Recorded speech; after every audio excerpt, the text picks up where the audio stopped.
vamos a arrancar con el informe de Naciones Unidas que tenemos en primicia aquí en Sigue la W, pero como es largo, Andrea, sí, y con su venia, claro, vamos a contar una parte del informe y luego vamos a ir espolvoreando el mismo a lo largo del programa. claro, es largo, pero es muy, muy contundente, así que es importante hacerle seguimiento durante todo el programa hoy. Así es, porque después nos vamos con la historia que nos trae Mauricio, la de un juez, óigalo bien, que dejó en libertad a un sicario, Andrea, Que confesó. que no, pues, pero lo cogieron en flagrancia. Ajá. Andrea, es que el problema del sicario y no pudo completar su misión porque se le tragó el arma. No, increíble. Y el juez lo dejó en libertad porque les vamos a contar al regresar. Aquí sigue la W, bienvenidos.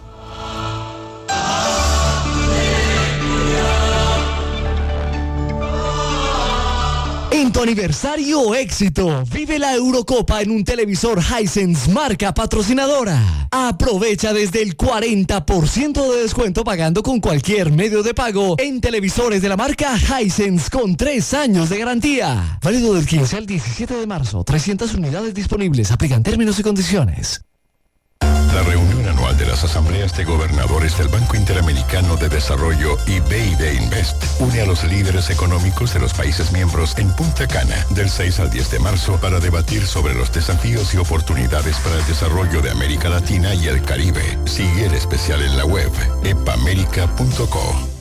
En tu aniversario éxito, aprovecha computador portátil Asus con procesador Intel Core i5 de 10 núcleos, 8 GB de RAM y 1 tera de almacenamiento a 2.069.900 pesos con cualquier medio de pago. Válido del 14 al 17 de marzo, 200 unidades disponibles, aplican términos y condiciones.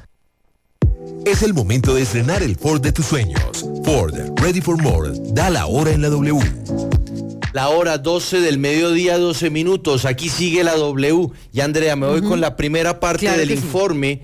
El resumen que hizo el relator de Naciones Unidas que estuvo en Colombia comenzando este mes de marzo para evaluar qué es lo que está pasando con los pueblos indígenas en el país. Usted sabe que esa es una de muchas misiones que tiene Naciones Unidas y en este caso, pues quisieron venir y echar un ojo a qué es lo que está ocurriendo. Claro, y si ustedes quieren ver apartes del informe, pues pueden conectarse ya en W Radio Colombia porque los hallazgos son delicados, son graves. El relator de Naciones Unidas le va a presentar la primera página del informe que presentó hoy, Perfecto. lo hizo al frente de magistrados de la JEP, lo hizo al frente, bueno, de diversas personalidades del orden nacional, la viceministra de Justicia, bueno, varios integrantes del gobierno nacional estaban en el momento en el que presentó este reporte. Mire usted, aquí le tengo la primera página, esta declaración final del relator especial de Naciones Unidas, don Francisco Khalid Say, al concluir su visita en Colombia. Estuvo del 5 al 15, es decir, de 10 días estuvo en Colombia. Y que también se reunió con la Corte Suprema de Justicia, la Corte pues, Constitucional. Mira, de hecho ahí lo registra. Entonces, en el transcurso de mi visita me reuní con presidente de la Corte Suprema, la Corte Constitucional, viceministros, ministros, senadores, representantes del Congreso, el presidente y magistrados de la JEP, el fiscal general de la Nación, la fiscal general de la Nación. Bueno, y por supuesto, recorrió el país hablando con indígenas. Muy bien. Yo quiero que nos detengamos, Andrea, en el punto que se refiere al conflicto armado. Está en la página 3, póngale cuidado a esto. A ver, ¿qué dicen? Porque en ese punto, mire, dice, conflicto armado. A pesar de los acuerdos, de la firma de los acuerdos de paz en 2016, lamento haber encontrado tantos testimonios de personas indígenas que consideran que en la guerra, en sus territorios, no ha cesado. Bueno, es una realidad que se está viviendo en muchos lugares de Colombia, ¿no?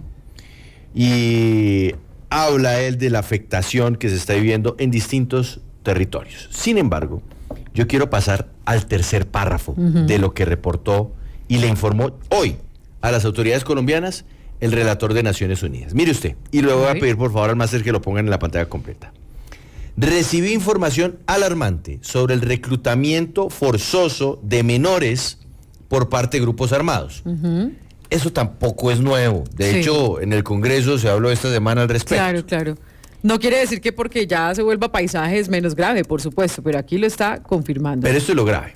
Muchos de estos reclutamientos son llevados a cabo con el fin de obtener inteligencia. Y ahí uno se pregunta, Paula, pero inteligencia, ¿los niños cómo?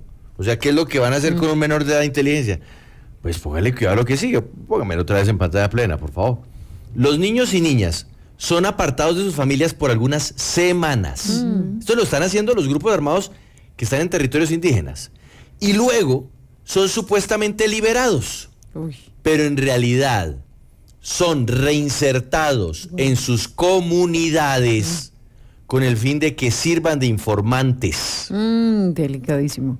rompiendo la confianza y fracturando el tejido social del pueblo. Es una nueva modalidad de reclutamiento, se puede Correcto, decir. pero además es terrible porque entonces no solamente, primero se los llevan durante unas semanas y esto genera alerta, Pues la esto genera zozobra, temor, claro. esto genera, bueno, de todo.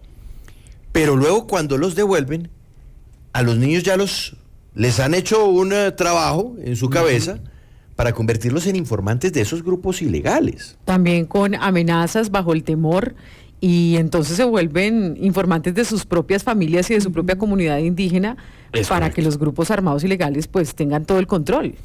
Y no solamente eso, sino que además como ya los han adoctrinado, Claro. entonces ellos también se convierten ya en una punta de lanza dentro de la comunidad para esos grupos armados ilegales. Delicadísimo. Pero, ¿y qué pasa? Mire usted, vuelvo al mismo párrafo. En algunos casos, los menores reclutados luego no son aceptados de vuelta en sus comunidades, Ay. lo que los lleva a otra situación aún peor. Indigencia, adicción, No. prostitución. Y otro elemento que también es delicado, esta situación de reclutamiento de menores ha llevado al suicidio de los No. menores de edad. Se Muy suicidan grave. para evitar el reclutamiento, Ujú. se suicidan para liberarse de esa misión que les han encargado los secuestradores, que igual los mantienen secuestrados, así los han liberado claro. sus familias, para convirtiéndolos en informantes. Como quien no quieren ser informantes, como no Muy quieren grave. traicionar a su comunidad, se quitan la vida. ¿Mm? Demasiado grave y sobre todo esto tendría un impacto porque dependiendo de estos actores armados que están haciendo esto, grupos armados ilegales, si tienen un pie en esta misión tan perversa y otro pie en la mesa de negociación con el gobierno. Entonces, este informe va a ser determinante para evaluar también esa política de paz total, con qué grupos, en qué zonas y las comunidades indígenas. Recordemos que en el Cauca, lo decía un líder indígena, que necesitan también respuestas urgentes del gobierno con las promesas que se hicieron. Pues de hecho, y es importante señalarlo, Andrea, y ya lo vamos a ver más adelante en otros puntos del informe, pero quiero que nos vayamos con la historia de Mauricio y el sicario que fue dejado en libertad. El relator de Naciones Unidas indica, esto que está pasando no se le puede atribuir como única responsabilidad a este gobierno, Claro. sino que es de gobiernos anteriores. Es Ay. más, Andrea, Sí. y le anticipo algo que le voy a presentar más adelante. Ujú. El relator de Naciones Unidas dice que a pesar de que hace 33 años se firmó una nueva constitución política en Colombia, reconociéndole muchos derechos y sobre todo haciendo un esfuerzo para que los pueblos indígenas tuvieran una particular protección por parte de las autoridades en Colombia, es prácticamente letra muerta. Sí. Y lo que se determinó en este caso en la constitución para estos pueblos indígenas, infortunadamente no se está cumpliendo. Entonces, de ahí en adelante, cuente, los gobiernos de Gaviria, de Samper, de Pastrana, Uribe, 2 periodos, Santos 2 periodos, Iván Duque, y en este momento... Y Juan Pablo. 33 años, es que lo dice. Si quiere le busco la parte, pero es que no quiero robarle tiempo a Mauricio. Además dijimos que vamos a ir espolvoreando. Bien, bien. Yo el quiero decir programa algo en este rápidamente, y es informe. A que ver, Pablo. me llama la atención que normalmente estos informes de las Naciones Unidas son políticamente correctos, se usan términos pero en este el relator está diciendo es lamentable, es alarmante. Yo realmente nunca había visto un documento así con tantas advertencias contundentes. No, es durísimo, es durísimo. Mire, le voy a mostrar otro detalle. Mire, voy a pasarme a la página 5. Póngale cuidado al segundo párrafo, que ilustra lo que le acabo de decir. Sí. Es preocupante que Sí. tras 32 años de la adopción de la Constitución de 1991, el Estado siga sin legislar y reconocer a las entidades territoriales indígenas. Y bueno, luego viene hablando de asuntos territoriales, pero hablan también de la salud, habla de los temas de consulta previa. Sí. El informe es impresionante y este es el abrebocas. Sí. Este está fue el durísimo. balance que le hizo el relator de Naciones Unidas, el señor Francisco Calitzay, antes de despedirse, antes de montarse en su avión y decirle chao, chao Colombia. Aquí En unas les dejo ese semanas informe. llegará el documento gordo, en donde con estadísticas, con relatos, etcétera, él va a ilustrar la realidad que encontró para los pueblos indígenas en Colombia. Estoy leyendo ya algunos comentarios aquí en el Facebook, en el YouTube Live y en el Facebook Live diciendo que no, que por qué nos ponemos a hablar de indígenas. Perdónenme, son colombianos y compartimos territorio con ellos. Y si bien un señor de Naciones Unidas hace una relatoría tan cruda sobre lo que está pasando, pues deberíamos preguntarnos qué ha hecho el Estado a lo largo de estos 30 años por resolver estos problemas. Y sobre todo estamos Que no son hablando de pocos. menores de edad, menores de edad que quedan en una sin salida, coartados por estos grupos armados ilegales que los ponen como informantes, muchas veces rechazados por sus comunidades, y lo que están advirtiendo aquí es muy grave, que también recurren al suicidio para salir de esta situación tan dolorosa, muy, muy grave. Hacemos una pausita, Andrea, y nos vamos con la historia de Mauricio, Sí. y luego le sigo espolvoreando. Pero claro, porque Perfecto. necesito más detalles de esos grupos armados, sobre todo, ¿quiénes son? No, Andrea, el informe es duro. Y quienes lo escucharon quedaron un poquito perturbados, por Claro. decirlo menos, porque significa que el Estado, bueno, como en muchas otras situaciones en este país, lo único que ha hecho es decir, sí, aquí hay derechos, pero al momento de garantizarlos, se No mira se ve. para otro lado.